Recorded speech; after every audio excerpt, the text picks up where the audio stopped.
Hey everybody, this is oXYGen Financial, and we've got our team from oXYGen Financial here today. Always go to oxygenfinancial.com for all of the good financial information, ebooks. There's just tons of information out there, but we're starting to bring you our question and answer series with our oXYGen experts. And today we're talking about the coronavirus and money and the PPP, and there are so many myths that are out there. We thought that our team of experts would talk to you about those myths, and we'll find out what's the fact and what's fiction. So the first question on here, Charles, is I will have to pay the stimulus money back. Is that a myth? Thanks, Ted.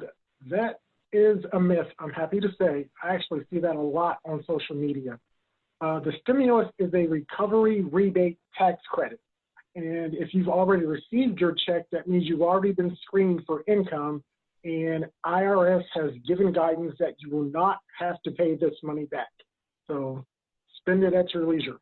Interesting. A lot of people probably don't realize it's a tax credit. Now, Tyler, we got one on here, myth number 2. My adult child is 17 years or older. They cannot get a stimulus check. This one's really going to depend on the tax filing status. If your adult child is 17 or older and you still claim them as a dependent, unfortunately, you're not going to be able to qualify to get that $500 per dependent. If they are not a dependent, they could qualify for a check on their own, depending on if they filed 2019 or 2020 tax returns. But unfortunately, if they are not a dependent and they don't have a job or they didn't file taxes, then there's going to be no money for anybody there. It's something a lot of parents probably need to take a look at, especially now as we get to tax filing time. Eric, on myth number 3, it says, if I owe the IRS, they will take back my stimulus money. That's actually not true. If you owe taxes to the U.S. government, the IRS cannot seize your stimulus check. There's actually no offsetting amounts for owed taxes under the tax payment agreement. The only exception is that if you're behind on child support, then that has to be reported to the federal TOP, which collects state and federal debts aside from income tax debts. So it's important that to know that if you are behind, that you should check into that. Even if you owe $100,000, you still get your stimulus check. That's correct. That's pretty interesting. How about myth number 4 here, Billy? It says the stimulus payment will reduce my 2019 tax refund. We know a lot of people are filing now up to July 15th for that tax refund. Does it reduce it? No, it doesn't reduce your 2019 tax refund. Remember, refunds are given because you withheld more tax money than you actually owed the government. So you say one has absolutely nothing to do with the other. That's correct. Interesting. Okay, well, Jeremiah, here's myth number 5. The stimulus money will be taxable income. Thanks, Ted. Yes, well, this is an interesting question. So one thing to remember here is that the stimulus money is not like the lottery, which I know a lot of people would really love to win the lottery, but you got to remember that lottery money is taxable when it does come in. But since this is not considered income, you do not owe taxes on this money. Interesting. So no taxes on the stimulus money. A lot of people thought they were going to tax on it here. Now, Van, this is a really interesting one on myth number 6. I made too much money in 2018 and 2019, so I won't be getting any check at all ever. Well, this is actually a maybe, because remember what the stimulus check is. It's technically a tax credit for 2020. And so you could actually get a payment when you do your tax return for 2020, next April, when you do your tax return. You could fall within those threshold limits for 2020, which we know for single people is $75,000, and for married couples, it's $150,000.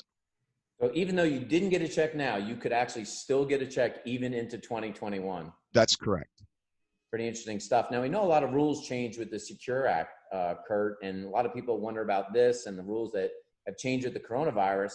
But for those that are thinking about required minimum distributions this year, are you required to actually make a minimum distribution here in 2020? Ted, you're actually not. Contrary to other years in the past where you had to take a RMD, you do not have to do that with the CARES Act that came out. And that even holds true to people that have inherited IRAs from potential parents or someone that passed away, and you had that inherited IRA. And that's a benefit to you because you can allow that money to continue to grow, tax deferred and non-taxable for yourself. So it isn't just people necessarily in their 70s or 80s with RMDs, but you could have kids that inherited money from mom and dad. They do not even need to take an RMD this year. That's correct. It works to their benefit over the long term. Here's question 8 that I'm going to answer for you, which is the PPP money will automatically be forgiven. And I'm going to tell you that there's a backhanded IRS thing here that all business owners need to watch out for as I explain this to you. Now, the PPP money is going to be given to your business for 8 weeks. And after those 8 weeks, the loan that you took out could be forgiven as a grant because you have 8 more weeks to actually prove that it should be a grant. And this means you spent at least 75% of the money on payroll or payroll-related expenses, and 25% of the money up to that is on things like rent, utilities, mortgages, and a few other items. And if in fact you meet that, and the average head count in your business did not decline comparative to the average monthly head count over the last 12 months, and 100% of the money could be forgiven. Here's the backhanded piece from the IRS. If the money is forgiven under current IRS guidance, as we're doing this today, then all of the money that you spend on those expenses in your business will not be tax deductible. So be careful about getting a tax sting when you file your taxes in 2021 as a business owner for 2020. It might happen. All right, Brandon, myth number 9 on here. The PPP money has run out. My bank said it's run out. There's no more money. This is not true, Ted. It has not run out. Good news. There are about 1,800 lenders out there that actually will still have some cash for you to get a PPP loan. So make sure you go to check out SBA.gov. There's about $100 billion left in that bucket. So make sure you put your application with any small banks or credit unions.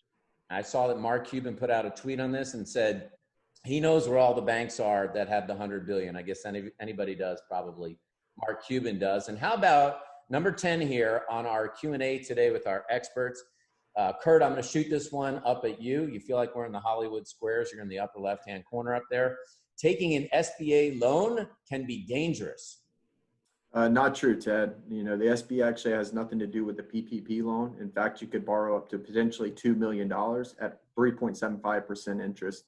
A lot of people have actually taken a loan because it's similar to a mortgage. You could have it out for 30 years. And, you know, it really goes back to the question of, does your business actually need the money? So you have to take that into consideration. So definitely not a bad alternative, though, from a cash flow standpoint. So not dangerous if you need the money and you can use it to grow your business. Pretty cheap money to get at this point. Okay. Tyler, where can folks learn today who are watching the Q&A about oXYGen Financial? Well, if you go to our website, our brand new website, oXYGenFinancial.com, you can go on there. You can check out all of our free ebooks, and you can even request to book an appointment with anybody you see on the screen here. It's great stuff. Well, thanks, experts, for answering those questions. I know a lot of people have them. We're going to be bringing you many more series with our oXYGen Financial Private CFO experts. Thanks so much, and go to oXYGenFinancial.com to get all the good information. Here's the story.